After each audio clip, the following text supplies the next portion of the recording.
बिस्मिल्लाह वल्हम्दुलिल्लाह वस्सलातु वस्सलामु अला रसूलिल्लाह अम्मा बाद।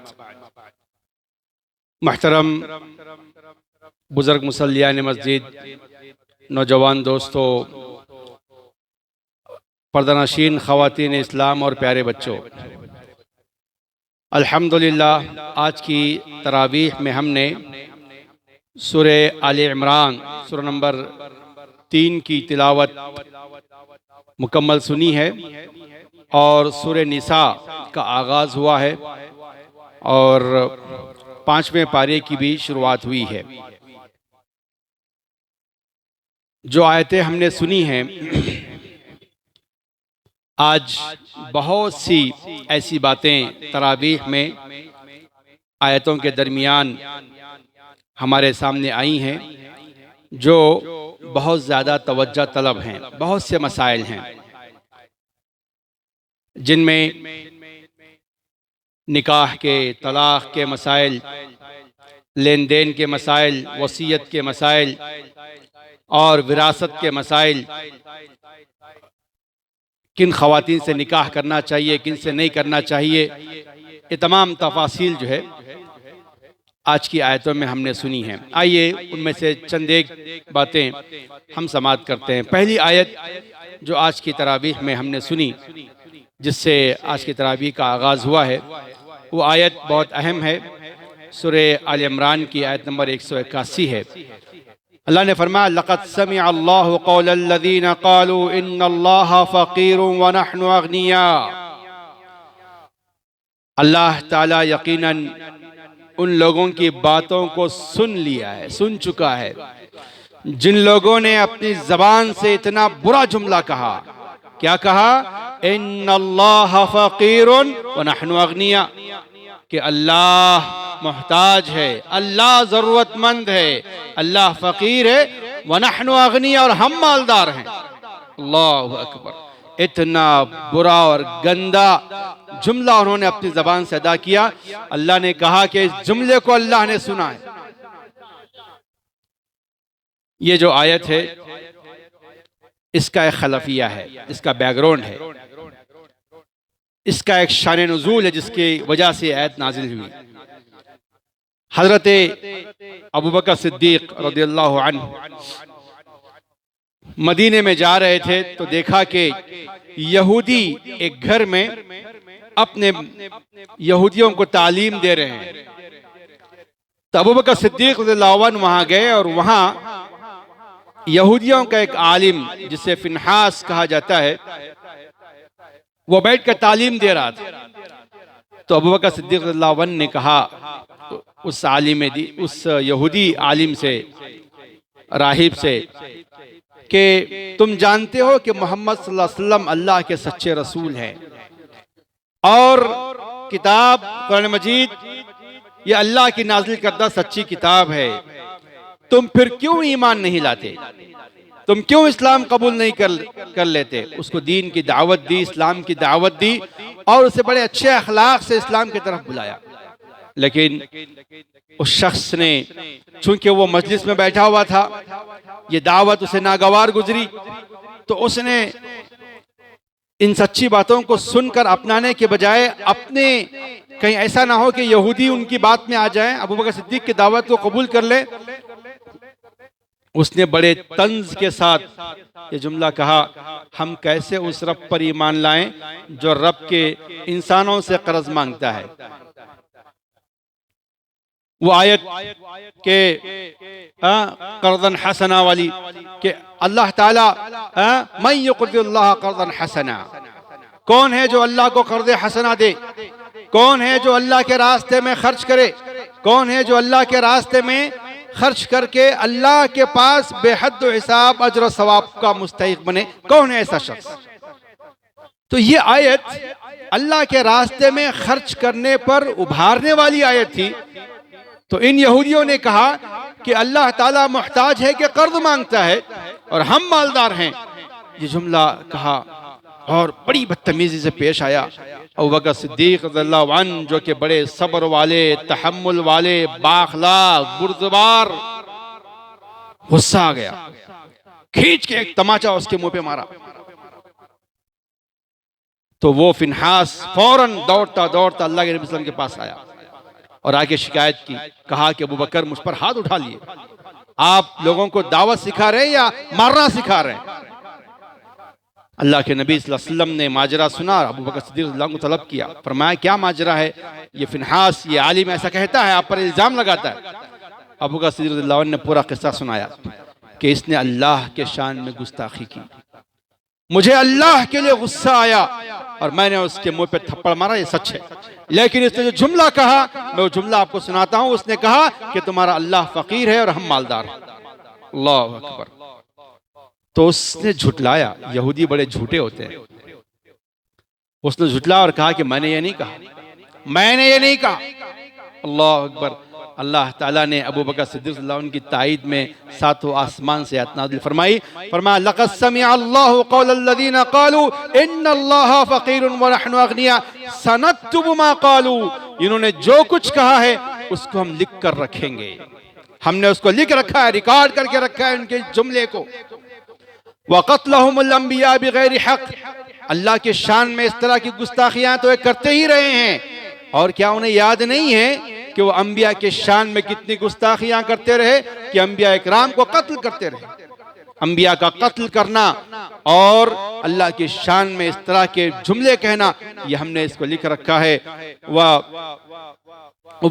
बिगैर हक व नक़ूलु ज़ूक़ू अज़ाबल हरीक़। फिर फरमाया कि क़ियामत के दिन अल्लाह ताला फरमाएगा कि जाओ दर्दनाक करबनाक अजाब का मजा चखो।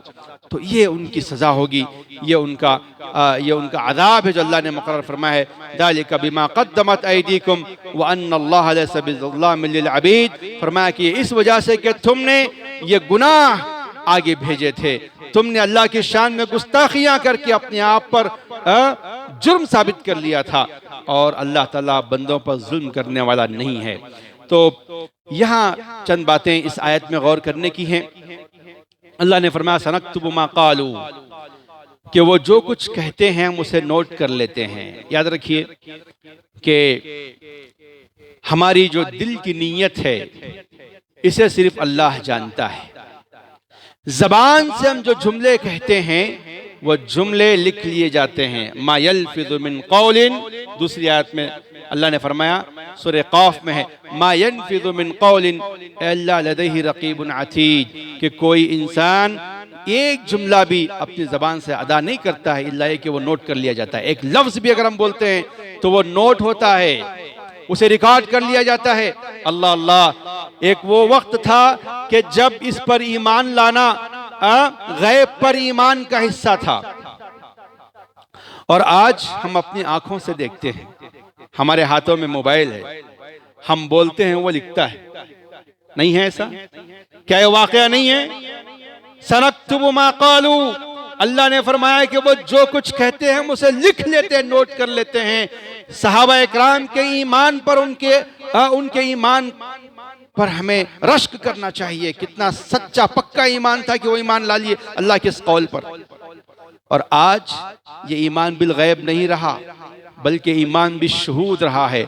हम अपनी आंखों से देख रहे हैं कि ये पुर्जे, ये बेजान पुर्जे हमारी गुफ्तगू को नोट करते हैं, लिख के दिखाते हैं। अल्लाह अकबर। याद करो, हमारी हर चीज नोट की जा रही है। इसीलिए बोलते हुए सच्चे जुमले इस्तेमाल करें, अच्छे जुमले इस्तेमाल करें, और इस बात का लिहाज करके बोलें कि मेरी बोली अल्लाह के पास रिकॉर्ड हो रही है, नोट हो रही है। और दूसरी बात, वक़त्ल, और हमारे जो अमाल हैं, वक़त्लहुमुल अंबिया, और अंबिया को उन्होंने कत्ल किया, उनकी अफ़आल हैं, तो हमारे जो करतूत हैं वो भी रिकॉर्ड हो रहे हैं। यूं समझिए कि ये वीडियोग्राफी हो रही है, तो हमारी सारी हरकतें रिकॉर्ड हो रही हैं, क़यामत के दिन पेश की जाएंगी। इसीलिए हमें मुतनब्बिह रहना चाहिए। हाँ, बहुत से लोग कहते हैं कि जबान से, मैं सिर्फ जबान से बोलता हूं, करता नहीं हूं। किसी को मजाक करते हैं, जबान में झूठ बात बोल देते हैं, जबान से ऐसी बड़ी बड़ी बातें, उटपटांग बातें करते रहते हैं, कहते हैं कि मैं बोलता हूं, मैं करता नहीं हूं। नऊज़ुबिल्लाह, तुम्हारा बोलना भी रिकॉर्ड हो रहा है, वो जुर्म तुम पर साबित हो जाएगा। क्यों बोलते हो? खामोश रहो। नबी सल्लल्लाहु अलैहि वसल्लम ने फरमाया मन काना युमिनु बिल्लाहि वल यौमिल आखिरी फलयकुल खैरन औ लियस्मुत, जो अल्लाह पर आखिरी दिन पे ईमान रखता है उसे चाहिए कि वो भली बात कहे या खामोश रहे। खामोशी, खामोशी रिकॉर्ड में नहीं आती है, खामोशी रिकॉर्ड में नहीं आती है, इसीलिए खामोशी इख्तियार करें, आप महफूज रहेंगे। मन सकत सलीमा व मन सलीमा नजा, नबी सल्लल्लाहु अलैहि वसल्लम ने फरमाया कि जो खामोश रहा वो महफूज रहा और जो महफूज रहा वो नजात पा लिया।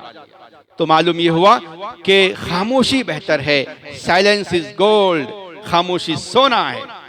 तो हमें चाहिए कि खामोशी को इख्तियार करें और बेजा गलत गुफ्तगू से इज्तनाब करें। ये यहूदी लोग थे जो कि अल्लाह की शान में भी गुस्ताखी करते थे। यहाँ पहुँचते हुए बात भी याद आती है कि बहुत से लोग यहाँ देखिए हैदराबाद सिद्दीक़ रज़ियल्लाहु अन्हु का जज्बा देखिए आप। आज अल्लाह के नबी सल्लल्लाहु अलैहि वसल्लम के शान में गुस्ताखी होती है तो हम बहुत जज्बाती हो जाते हैं, सड़कों पे आ जाते हैं, पता नहीं क्या क्या करते हैं। लेकिन अल्लाह के शान में आए दिन गुस्ताखी होती है और हमारे कानों में जूं भी नहीं रेंगती, हम बेहिस रहते हैं। यहाँ देखिए अबू बकर सिद्दीक़ रज़ियल्लाहु अन्हु का जोश, अल्लाह की शान में जब गुस्ताखी हुई तो जोश में आ गए, हो संजीदा आदमी बरंगेख्ता हो गए। तो अल्लाह की शान में गुस्ताखी हो रही है तो इसको हम महसूस करें और ये जज्बा अपने दिल में पैदा करें। अल्लाह हमें सबकी तौफीक अता फरमाए। बहरहाल उसके बाद जो बातें आई हैं उनमें से एक है कि कुल्लु नफ्सिन ज़ाइक़तुल मौत, हर नफ्स को मौत का मज़ा चखना है, मौत बरहक है। हर इंसान को, हर मर्द को, हर मोमिन को मौत हमेशा अपनी निगाहों के सामने रखना चाहिए और उसको रखकर तैयारी करनी चाहिए। उसके बाद जो आयतें आई हैं उनमें से एक आयत ये है कि अल्लाह ने दुआया अंदाज में ये अल्फाज इरशाद फरमाए हैं, रब्बना इन्नना समिअना मुनादियन युनादी लिल ईमान अन आमिनु बिरब्बिकुम फआमन्ना फग़फिर लना रब्बना फग़फिर लना ज़ुनूबना। ऐ अल्लाह हमने यकीनन हमने सुन लिया उस निदा देने वाले को जो कि आवाज़ देता है ईमान के लिए कि तुम ईमान लाओ अपने रब पर, फ़आमन्ना तो हम ईमान ला लिए। इस आयत पर पहुंचकर एक आलिम दीन ने गौर किया और कहा कि सहाबा इकराम के लिए एक फजीलत थी कि उन्होंने अल्लाह के नबी सल्लल्लाहु अलैहि वसल्लम को डायरेक्ट खिताब करते हुए सुना, लेकिन क़यामत की सुबह तक आने वाले इंसानों के लिए ये शरफ है कि कुरान मजीद उनको पुकार रहा है, कुरान मजीद उन्हें आवाज दे रहा है। यहाँ मुनादियन युनादी लिल ईमान अन आमिनु बिरब्बिकुम फआमन्ना, कुरान खुद मुनादी है। क़यामत की सुबह तक कुरान मुनादी आवाज लगा के कहता है कि लोगों अपने रब पर ईमान लाओ। या अय्युहल्लज़ीना या अय्युहन्नासु उअ्बुदू रब्बकुम, ऐ लोगों अपने रब की इबादत करो।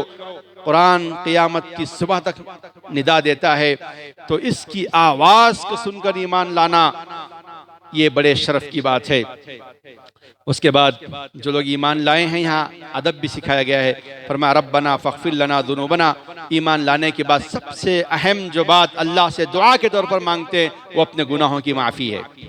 ईमान को वसीला बना के पेश किया और फिर गुनाहों की माफ़ी अल्लाह से तलब फरमाई।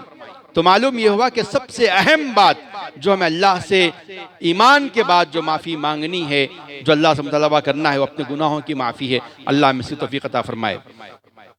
उसके बाद फरमाया कि वकफ़िर अन्ना सय्यिआतिना व तवफ़्फ़ना मअल अबरार, नेक लोगों के साथ हमें हमारी वफ़ात अता फरमा।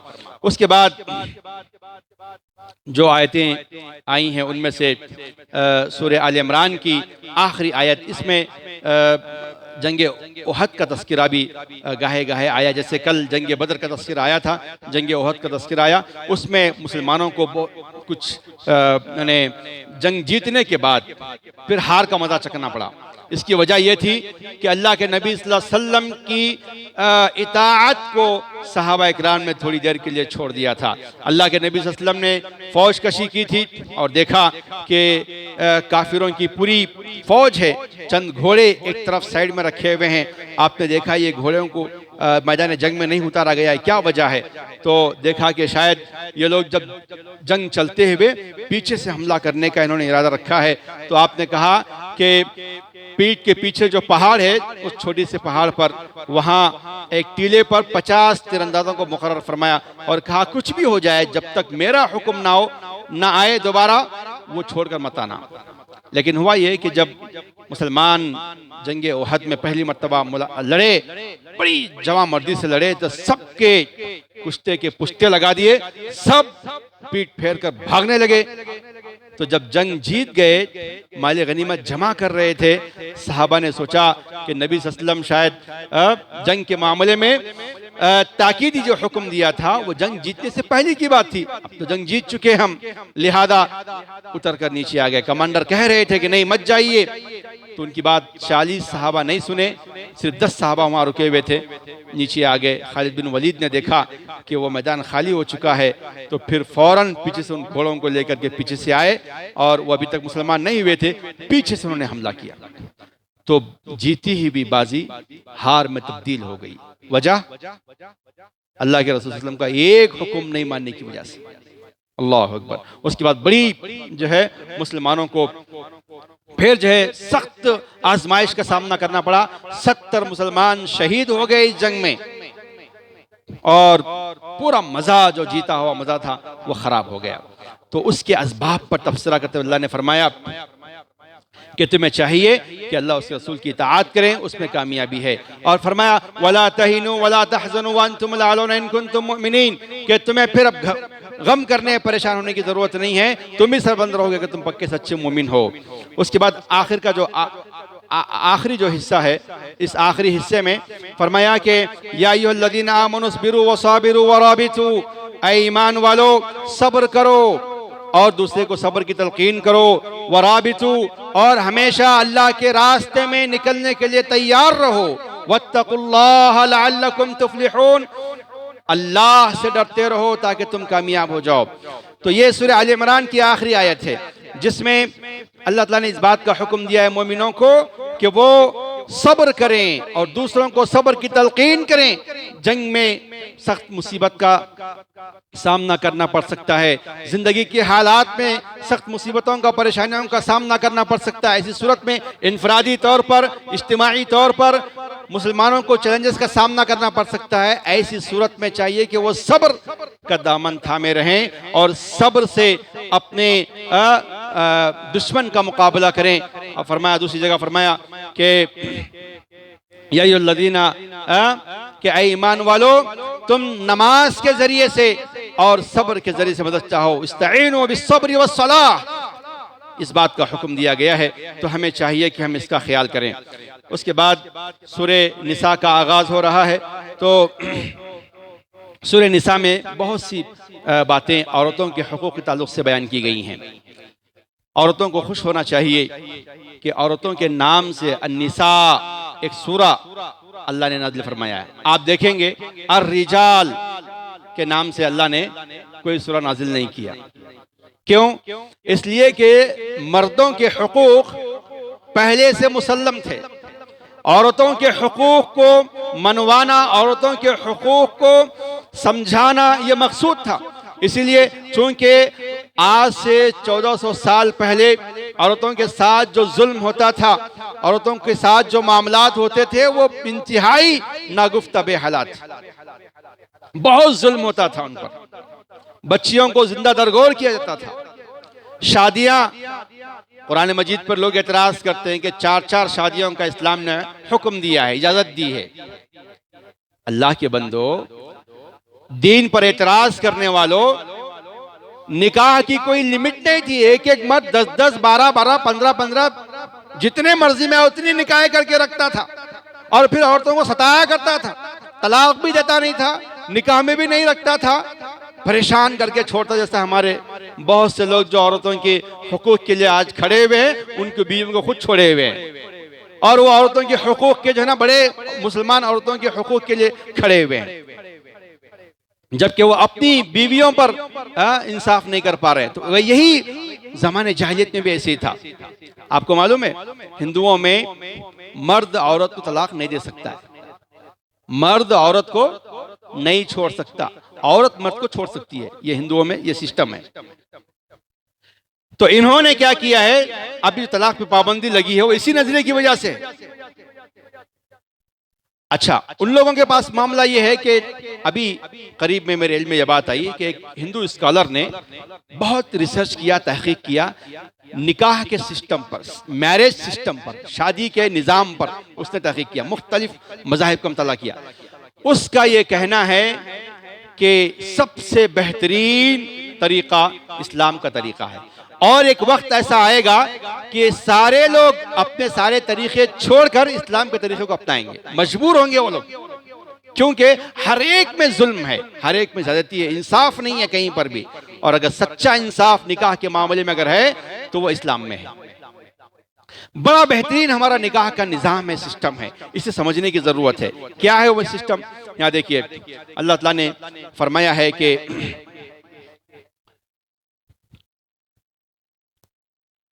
यहाँ देखिए, फनकिहू मा ताबा लकुम मिनन निसाई मसना व सुलासा व रुबा, कि तुम्हें जो औरतें पसंद आई उनमें से दो दो तीन तीन चार चार निकाह करो, इसका हुक्म दिया। फ़इन खिफ्तुम अल्ला तअदिलू फ़वाहिदतन, पूरी दुनिया की मजहबी किताब में ये मशवरा मिन जानिबिल्लाह किसी और किताब में नहीं है। अल्लाह ताला की तरफ से मशवरा क्या है? इजाज़त तो है कि 2 3 4 कर सकते हैं, लेकिन अल्लाह का मशवरा क्या है? फरमाया कि अगर तुम फ़इन खिफ्तुम, अगर तुम डरते हो कि इंसाफ ना कर सको बीवियों में, फ़वाहिदा, तो एक पर इक्तिफा कर लो, औ मा मलकत ऐमानुकुम, या तुम्हारी जो बांदियां, उस जमाने में बांदियों का सिस्टम था, तो बांदियों पर इक्तिफा करो। तो ये जो हुक्म है कि एक खातून को अपने निकाह में रखकर इक्तिफा करना, ये हुक्म, ये मशवरा सिवाय कुरान मजीद के दुनिया के किसी भी मजहबी किताब में नहीं है। लेकिन कितना बड़ा जुल्म है कि इसको जिक्र नहीं करते हैं, इससे पहले आयत को जिक्र करते हैं। तो बहरहाल इस चीज़ को भी हमें समझने की ज़रूरत है, ताकि अगर आपके सामने कोई बात है तो आप इसका दिफा कर सकें। ज़ालिका अदना अल्ला ताउलू। उसके बाद फरमाया निकाह करने के लिए जो तरीका अल्लाह ने बयान किया वह देखिए, व आतुन निसा सदक़ातिहिन्ना निहला। अल्लाह ने फरमाया कि औरतों को महर निकाह के वक्त ही दे दिया करो।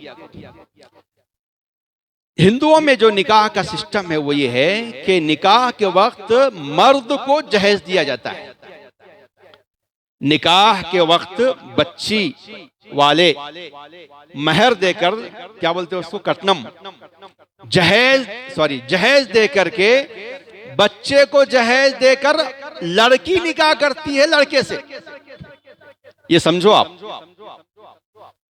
और इस्लाम का जो तरीक़े निकाह है उसमें लड़का निकाह करता है महर देकर लड़की से। तो इस वास्ते तलाक का हक मर्द के हाथ में है।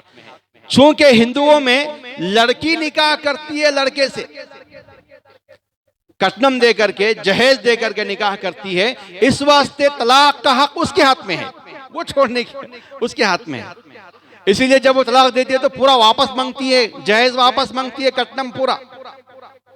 अल्लाहु अकबर। यहाँ देखिए कि इस्लाम ने ये फरमाया कि जब तुम निकाह करो औरतों के साथ, महर देकर निकाह करो, जब तलाक की बात आए तो ये एक पैसा वापस ना मांगो, अगर तो कि तुम सोने का पहाड़ भी महर में दे चुके हो। अल्लाह अकबर, कितना बेहतरीन। तो कहाँ औरतों के हुकूक महफूज हैं, आप सोच सकते हैं। तो बहरहाल इन मामलात में जो है हमें इस्लाम की जो सच्ची तालीमात है उन्हें समझने की ज़रूरत है। उसके बाद यहाँ देखिए कि लड़कों को खुश होना चाहिए कि अल्लाह ताला ने लड़कों के हुकूक भी बयान किए हैं। आप जुमे के खुतबे में बहुत सुनते होंगे ये बात कि माँ बाप के हुकूक क्या हैं, है ना, माँ बाप के हुकूक बयान किए जाते हैं। हमारे नौजवान जो स्टूडेंट्स हैं वो पूछते हैं हमारे हुकूक नहीं है क्या, बच्चों के हुकूक नहीं है क्या? हाँ भाई, बच्चों के भी हुकूक हैं। अल्लाह ताला ने जो है आप लोगों का भी ख्याल किया है और उसका भी हुक्म दिया है। अल्लाह ताला ने फरमाया कि यूसीकुम, वो आयत कहाँ है, यूसीकुमुल्लाहु फी औलादिकुम लिज़्ज़करि मिस्लु हज़्ज़िल उन्सयैन। देखो अल्लाह ने फरमाया यूसीकुमुल्लाहु फी औलादिकुम, तुम्हारी औलाद के मामले में अल्लाह वसीयत करता है। अल्लाहु अकबर। हमें खुश होना चाहिए, औरतों को भी खुश होना चाहिए कि उनके हुकूक कुरान में बयान किए गए हैं। बच्चों को भी खुश होना चाहिए कि तुम्हारे हुकूक कुरान में बयान किए गए हैं। यतीमों को खुश होना चाहिए कि यतीमों के हुकूक कुरान में बयान किए गए हैं। एक ऐसी किताब है, कमजोरों के हुकूक बयान किए गए हैं। अल्लाह अकबर।